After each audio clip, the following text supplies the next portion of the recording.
Ne vous conformez pas au siècle présent, mais soyez transformés par le renouvellement de l'intelligence. Romains 12h2. Ces mots de Paul résonnent avec une force bouleversante aujourd'hui, car plus que jamais, l'Église se retrouve tiraillée entre une foi proclamée et une vie réellement transformée. Nous vivons une époque où les paroles de l'Évangile sont connues, répétées, partagées, mais où le cœur humain reste souvent verrouillé. Beaucoup connaissent les promesses, mais très peu en goûtent la réalité. On chante l'amour du Saint-Esprit, mais on ne s'y abandonne pas, on lit sur sa puissance, mais on ne le laisse pas prendre le contrôle. Alors, une question se pose. Peut-on réellement vivre une vie transfigurée sans jamais s'être livré au Saint-Esprit? Peut-on prétendre être conduit par Dieu quand on garde soi-même la main sur le volant? Ce message s'adresse à toi qui ressens que ta marche spirituelle stagne. Tu as la foi, tu crois, tu pries, mais tu sens que quelque chose manque. Tu perçois qu'il existe un autre niveau, une profondeur plus grande, une présence plus tangible, mais tu n'arrives pas à y entrer. Tu regardes ta vie et tu te demandes pourquoi la paix est si fragile, pourquoi les mêmes luttes reviennent sans cesse, pourquoi ta prière semble parfois sans écho. Et si tout cela venait d'un simple fait, tu n'as pas encore appris à vraiment te livrer? Non pas à moitié, non pas en gardant le contrôle, non pas de façon conditionnelle, mais entièrement, sincèrement, authentiquement, tant que le Saint-Esprit n'a pas accès à tout ton être, à ton esprit, à ton âme, à ton corps, à tes blessures, à tes projets, à ton passé, à ton futur, tu ne verras que des miettes de transformation. C'est une vérité que peu osent affirmer, car elle dérange, bouscule les croyances superficielles et brise le confort religieux. Mais elle est vitale. Tu ne peux pas être rempli par celui à qui tu refuses l'accès. Le Saint-Esprit n'envahit pas, il habite là où on lui fait de la place. Il ne crie pas, il murmure. Il ne s'impose pas, il attend. Et s'il t'attire aujourd'hui, c'est que le ciel te tend la main, car Dieu ne veut pas que tu survives spirituellement. Il veut que tu vives pleinement en lui. Il veut t'amener là où sa présence devient ton souffle, sa paix ton abri, sa voix ton guide, sa puissance ton quotidien. Il veut faire de toi une habitation vivante, un lieu où sa gloire repose. Mais pour cela, tu dois apprendre à te livrer. Se livrer, ce n'est pas simplement prier, lire la Bible ou aller à l'église chaque dimanche. Se livrer, c'est dire, Saint-Esprit, je m'abandonne à toi. Je dépose mes armes, mes masques, mes résistances. Prends tout. C'est accepter de mourir à soi-même pour renaître en Christ. C'est ne plus s'appuyer sur ses propres forces, mais sur la grâce.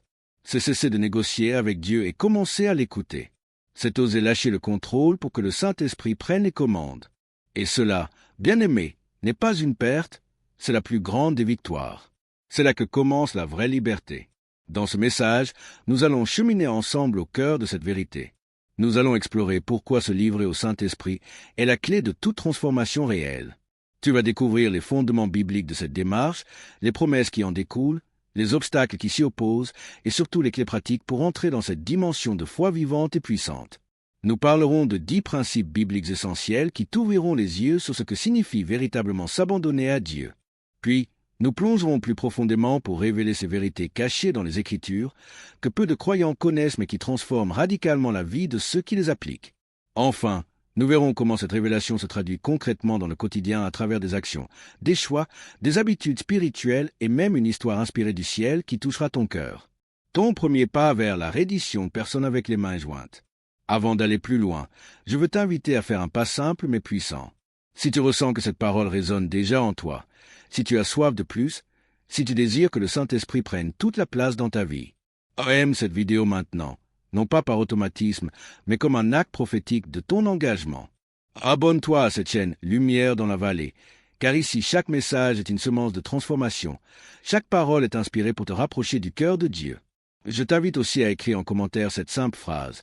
Saint-Esprit, je te livre tout. Cette phrase, si tu l'écris avec foi, peut devenir le commencement d'une œuvre nouvelle. Ce n'est pas une formule magique, mais une offrande sincère. Écris-la avec tout ton cœur et laisse le ciel s'en emparer. Et reste jusqu'à la fin de cette vidéo, car une prière puissante t'attend, une prière dans laquelle tu pourras déposer tes fardeaux, renouveler ton engagement et accueillir pleinement la présence du Saint-Esprit dans ta vie. Tu n'es pas seul, beaucoup vivent ce combat intérieur. Mais aujourd'hui, c'est ton rendez-vous divin.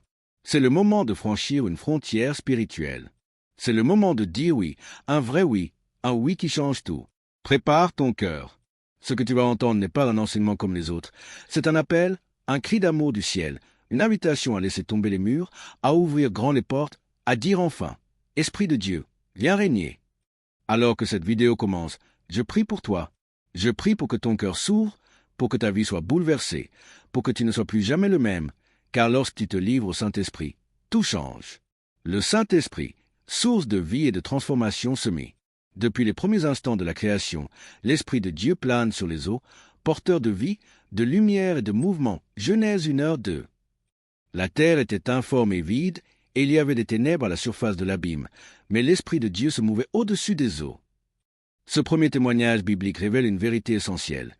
Là où le Saint-Esprit se meut, l'ordre jaillit du chaos, la lumière surgit des ténèbres, et la vie éclot dans ce qui semblait stérile. L'Esprit n'est donc pas une idée abstraite ni une simple force. Il est une personne vivante, active, divine, éternelle, et depuis le commencement, il est celui qui transforme.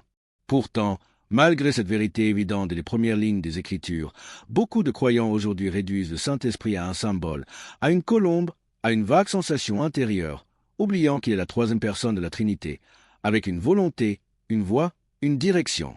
Jésus lui-même, dans les derniers instants de son ministère terrestre, n'a cessé d'insister sur l'importance de l'Esprit.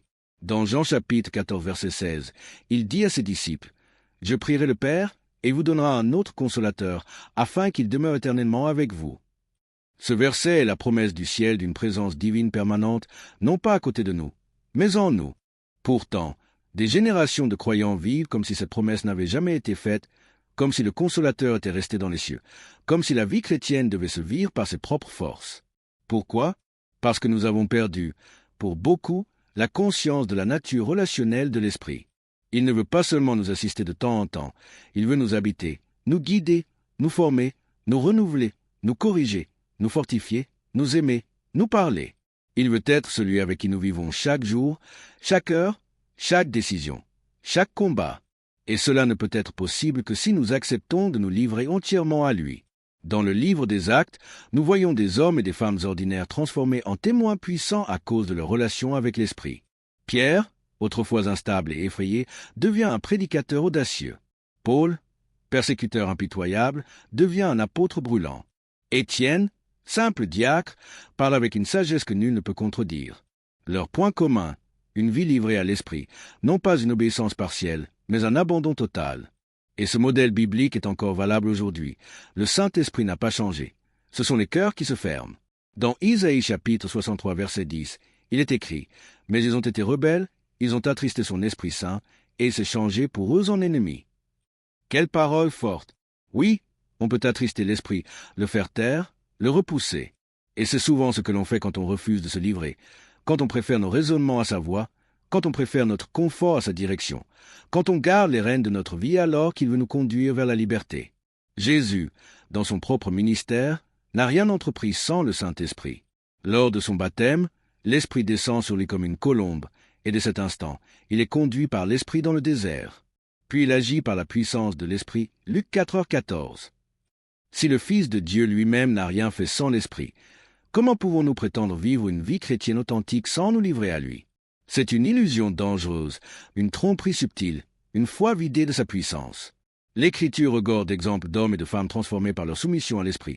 Gédéon, craintif et caché, devient un libérateur. Moïse, bégayant et hésitant, devient un prophète. David, simple berger, devient un roi selon le cœur de Dieu. Chacun, à un moment donné, a dit oui. Oui à l'appel, oui au dépouillement, oui à la soumission, oui à la voix de l'Esprit. Ce qui empêche la transformation spirituelle, ce n'est pas l'absence de Dieu, c'est notre refus de nous abandonner. Nous avons souvent peur de perdre le contrôle, peur de ce que Dieu pourrait demander, peur de ne pas être capable. Alors nous limitons l'action divine, nous l'enfermons dans nos habitudes, dans nos raisonnements, dans nos traditions, et nous passons à côté de la vie surnaturelle que Dieu a préparée.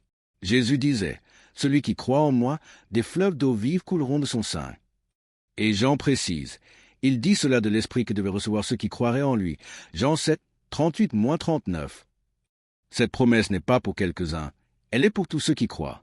Mais ces fleuves ne peuvent couler que dans un cœur ouvert, dans une vie livrée. La vie de l'Esprit n'est pas automatique, elle est relationnelle, elle se nourrit de l'intimité, de la confiance, de l'abandon. Le Saint-Esprit est doux, il attend qu'on l'invite, il désire qu'on lui fasse de la place. Et quand on lui ouvre la porte, il vient, il restaure, il transforme, il éclaire, il libère, il purifie, il élève. Mais tout commence par un oui.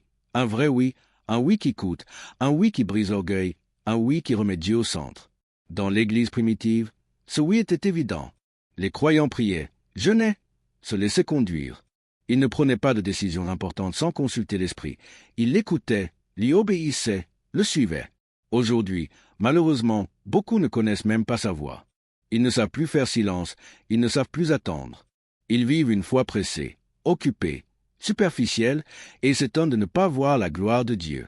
Mais le problème, ce n'est pas Dieu. C'est la posture du cœur, c'est notre résistance intérieure, c'est notre attachement à nos propres désirs, c'est notre manque de confiance. Pourtant, tout au long de la parole, Dieu ne cesse d'appeler à l'abandon. Il dit à Abraham, « Quitte ton pays, ta patrie et la maison de ton père » Genèse 12h1. Il dit à Pierre, « Laisse tes filets et suis-moi » Matthieu 4,19. Il dit à Paul, « Je te montrerai ce que tu dois souffrir pour mon nom » Actes 9h16. Chaque appel est un appel à quitter pour entrer, à renoncer pour recevoir, à perdre pour gagner. Et c'est ce que le Saint-Esprit demande encore aujourd'hui. Il ne cherche pas des chrétiens parfaits. Il cherche des cœurs livrés, des vases disponibles, des temples prêts à être remplis. Alors pourquoi cette vérité est-elle si souvent oubliée ou mal comprise dans notre génération? Parce que nous avons appris à faire sans lui. Nous avons appris à organiser, à planifier, à diriger, à prêcher, à chanter, à produire sans jamais nous livrer. Nous avons remplacé la présence par la performance, la prière par le programme, la puissance par la structure. Et nous sommes devenus spirituellement secs malgré une activité religieuse intense. Le Saint-Esprit n'est pas une option, il est la source. Sans lui, il n'y a pas de révélation. Sans lui, il n'y a pas de direction. Sans lui, il n'y a pas de force. Sans lui, il n'y a pas de transformation. Il est le souffle de Dieu, il est celui qui ressuscite, qui régénère, qui vivifie. Alors aujourd'hui, si tu ressens que ton cœur est vide, que ta vie spirituelle est tiède, que ta foi s'essouffle, sache que le problème n'est pas ton environnement, ni les autres, ni même toi. Le véritable combat se joue à l'intérieur. Te livreras-tu au Saint-Esprit? Oseras-tu lui dire « oui, vraiment oui, sans réserve » Dans les chapitres qui viennent, nous allons explorer comment faire. Mais avant tout, comprends ceci. Dieu t'aime tel que tu es, mais il t'aime trop pour te laisser là où tu es. Il désire plus, il a préparé plus, et tout commence par une décision. Aujourd'hui peut être le début d'un nouveau départ si tu dis oui, si tu ouvres, si tu t'abandonnes. Le Saint-Esprit attend. 10 principes bibliques pour une vie livrée à l'Esprit, personne avec les mains jointes.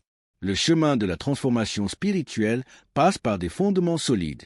Se livrer réellement au Saint-Esprit exige de bâtir sa foi sur des piliers bibliques puissants.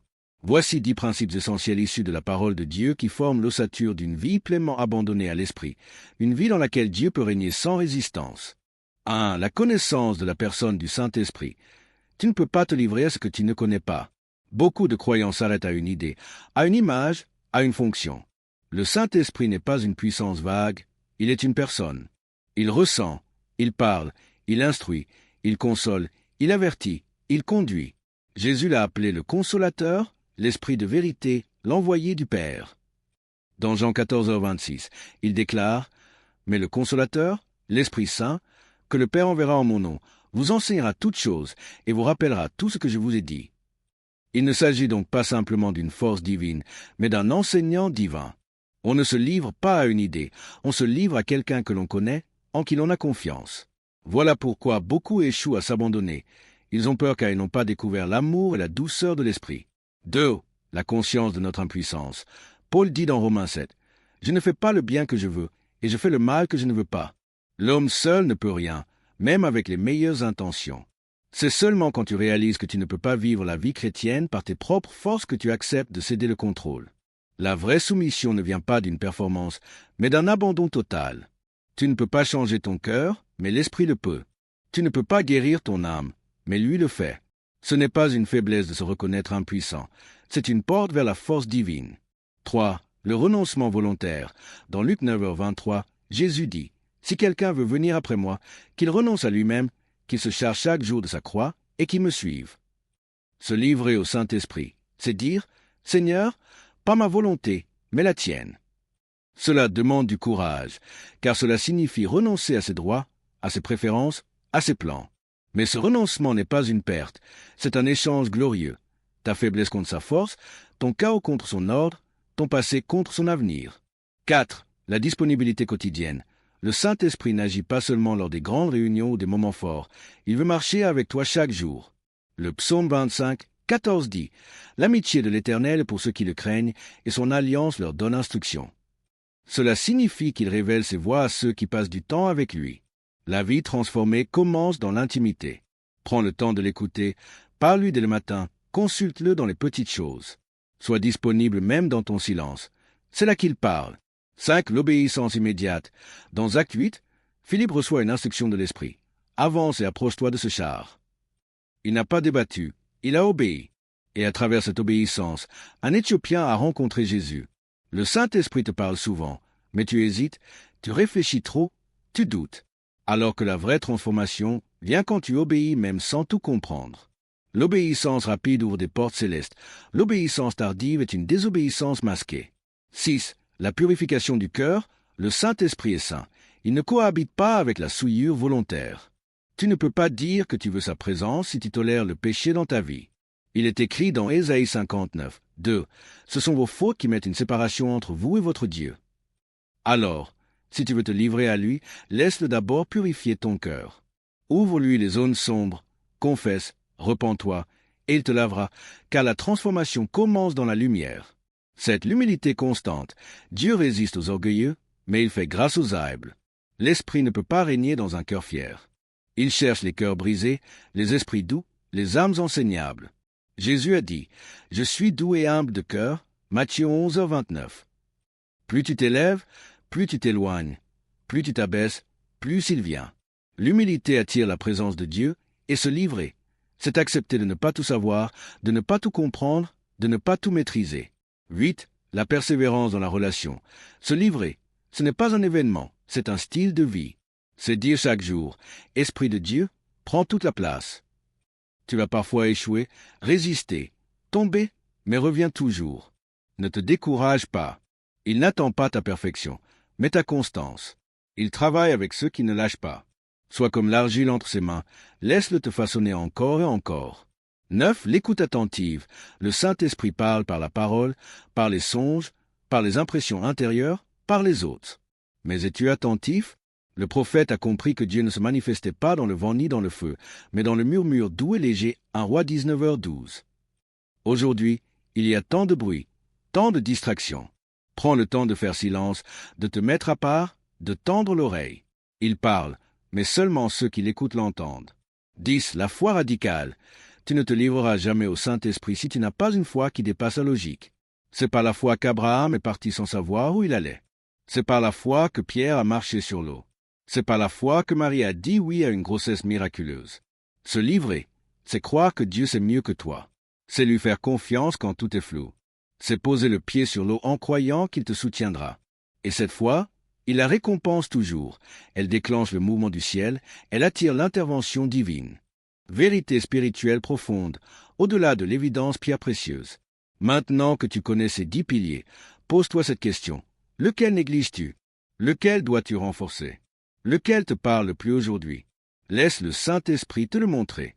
Et si ce message te parle, je t'invite encore une fois à t'abonner à cette chaîne si ce n'est pas déjà fait et à aimer cette vidéo. Ce simple geste de cette parole a touché d'autres cœurs. En commentaire, partage le principe qui t'a le plus interpellé. Écris-le et affirme ton engagement. Ce que tu écris, Dieu le voit. Ce que tu proclames, le ciel l'honorait. Ce n'est pas un simple contenu, c'est une rencontre avec la vérité, et cette vérité t'appelle à changer, à avancer, à t'ouvrir, à te livrer. Prépare-toi maintenant à plonger encore plus profondément, car la suite te révélera des vérités spirituelles que peu connaissent, mais qui transforment radicalement la marche avec Dieu. Le Saint-Esprit t'attend. Il existe dans la parole de Dieu des vérités profondes, dissimulées à la surface du texte, que seuls ceux qui cherchent avec un cœur pur peuvent découvrir. Ces révélations n'apparaissent pas toujours dans les discours classiques, car elles demandent du discernement, du silence, de la soif spirituelle et surtout un cœur prêt à se laisser transformer. Aujourd'hui, je vais t'emmener plus loin dans cette vérité spirituelle puissante qui change radicalement la marche de tout croyant lorsqu'elles sont saisies et mises en pratique. 1. Le Saint-Esprit ne travaille jamais dans la précipitation, mais dans la profondeur. Beaucoup de croyants veulent que Dieu les change en un instant, sans passage par le feu, sans brisement, sans patience. Mais le Saint-Esprit ne fait pas d'œuvre superficielle. Il travaille comme le potier avec l'argile, lentement, méthodiquement, avec soin. C'est pourquoi tu ne peux pas l'approcher avec une mentalité d'urgence ou d'impatience. L'Esprit bâtit dans le silence, dans la constance, dans l'humilité. Et c'est précisément parce qu'il agit dans la lenteur que son œuvre est durable. Si tu veux une vie vraiment transformée, tu dois accepter son rythme, même quand tu ne comprends pas le silence, même quand tu ne vois pas encore les fruits. 2. Le Saint-Esprit ne révèle sa plénitude qu'au cœur vide de leur propre suffisance. Tant que tu es rempli de toi-même, de tes certitudes, de tes ambitions charnelles, de ton ego spirituel, il ne peut pas se manifester pleinement. Beaucoup pensent qu'il doit faire plus pour voir Dieu agir. Mais dans le royaume, parfois, faire moins est s'humilier ce qui ouvre les cieux. Il est écrit dans Jacques 4,6 « Dieu résiste aux orgueilleux, mais il fait grâce aux humbles. » Se livrer à l'Esprit, c'est d'abord se dépouiller. C'est dire « Seigneur, je ne sais pas, je n'ai pas les réponses, je ne mérite rien, mais je te donne tout. » C'est dans ce lieu de faiblesse assumée que la force de l'Esprit se manifeste avec gloire. 3. Le Saint-Esprit n'est pas seulement un consolateur, mais un architecte divin. Il ne vient pas seulement panser tes blessures ou te réconforter dans les tempêtes, il vient rebâtir ta vie selon les plans du ciel. Il a une vision précise de ton avenir. Il voit ce que tu ne vois pas. Il connaît les fondations à poser, les murs à abattre, les fenêtres à ouvrir. Quand tu te livres à lui, tu ne fais pas qu'abandonner ton passé. Tu entres dans une reconstruction céleste. Il te façonne pour que tu deviennes exactement ce que le Père a rêvé depuis l'éternité. Et cette œuvre va au-delà du confort émotionnel. Elle touche ton appel, ton autorité spirituelle, ta maturité, ta fécondité éternelle. 4. Le Saint-Esprit parle souvent à travers les interruptions divines. Beaucoup de croyants attendent que Dieu leur parle dans la prière, dans le culte, dans les chants. Mais ils ignorent que Dieu se révèle aussi dans les brisements, les retards, les changements imprévus. La Bible est remplie d'interruptions qui ont changé une vie. Moïse n'avait pas prévu de rencontrer Dieu dans un buisson ardent. Paul ne comptait pas tomber à terre sur la route de Damas. Joseph ne prévoyait pas d'être rejeté par ses frères. Mais c'est dans ces interruptions que Dieu a redéfini leur destinée.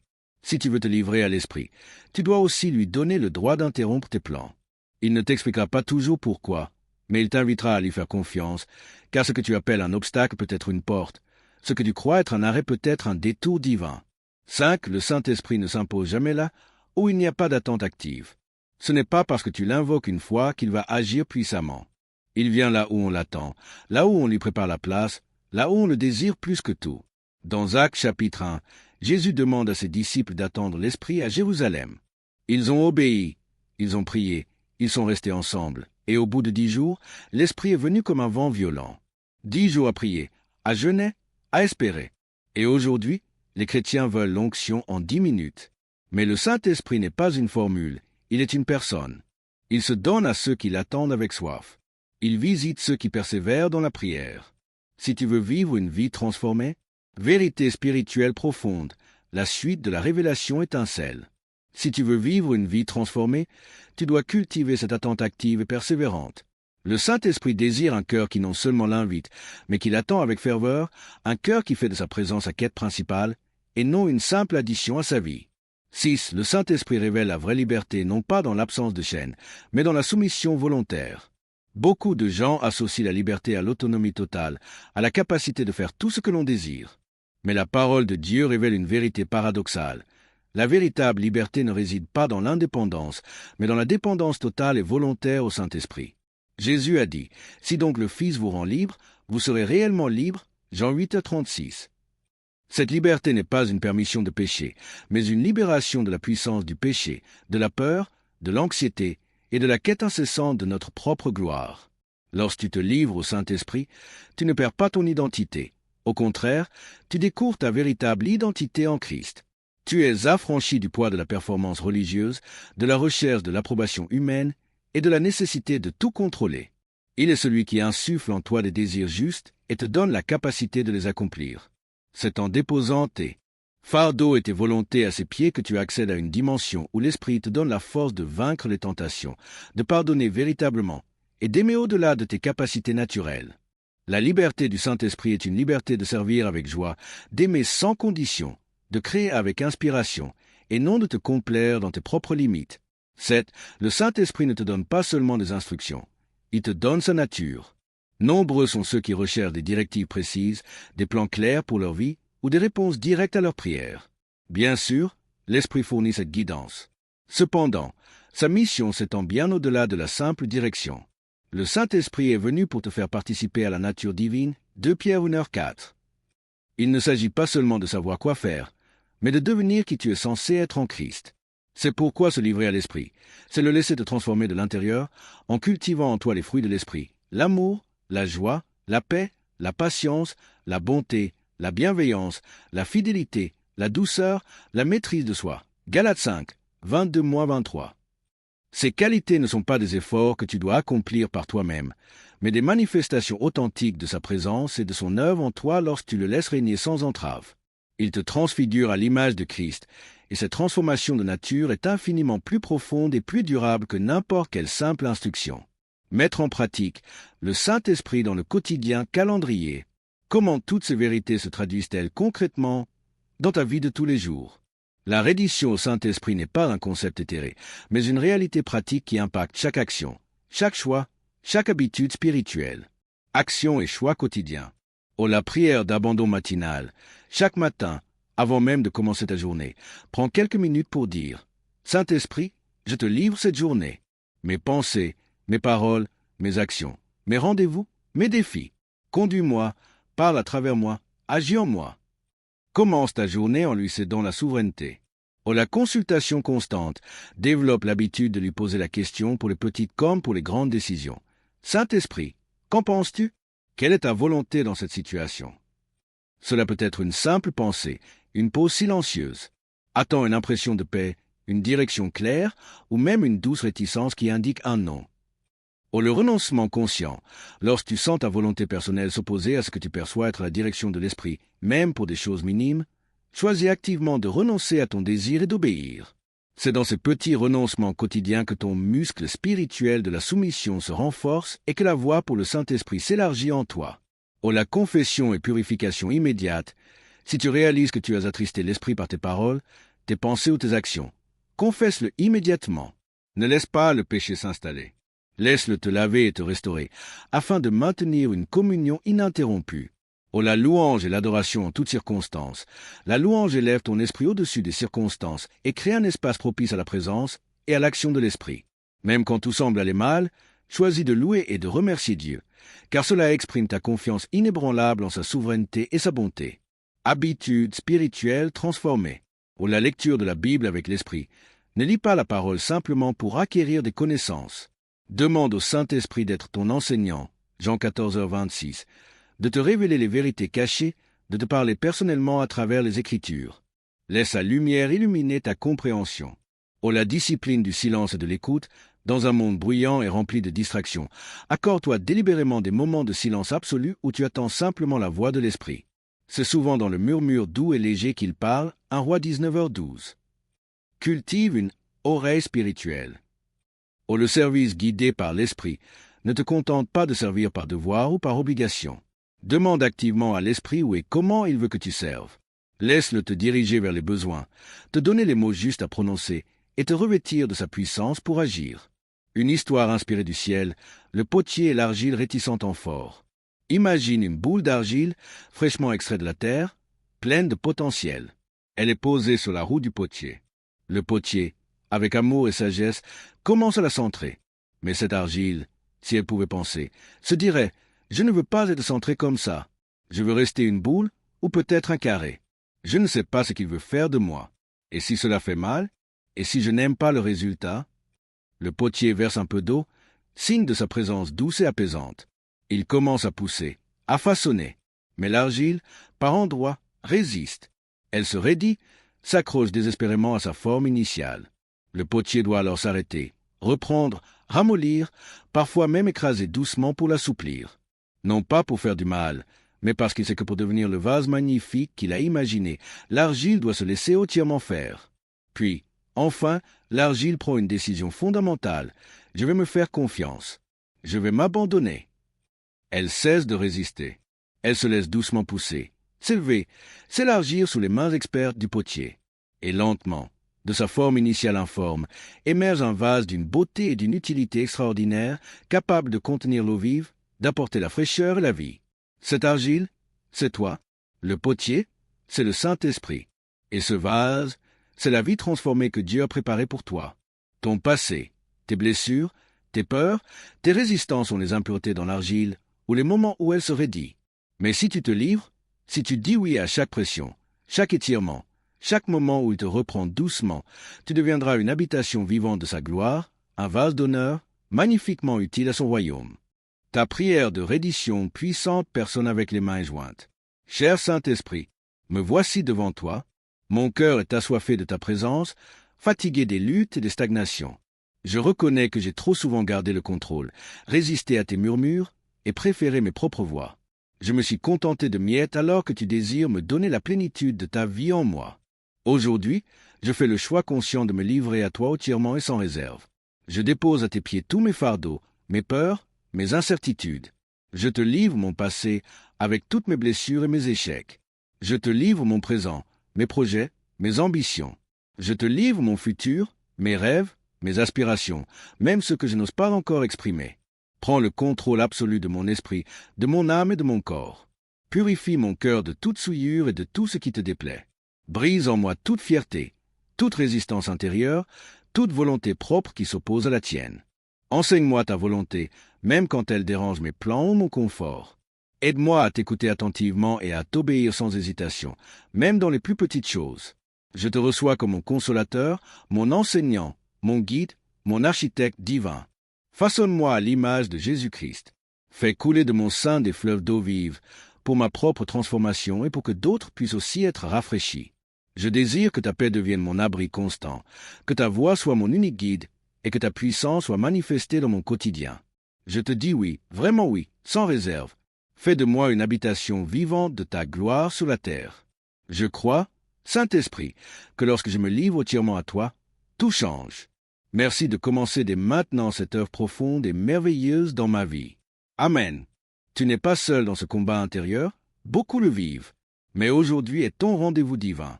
C'est le moment de franchir une frontière spirituelle, de dire un vrai oui qui change tout. Ce que tu as entendu n'est pas un simple enseignement.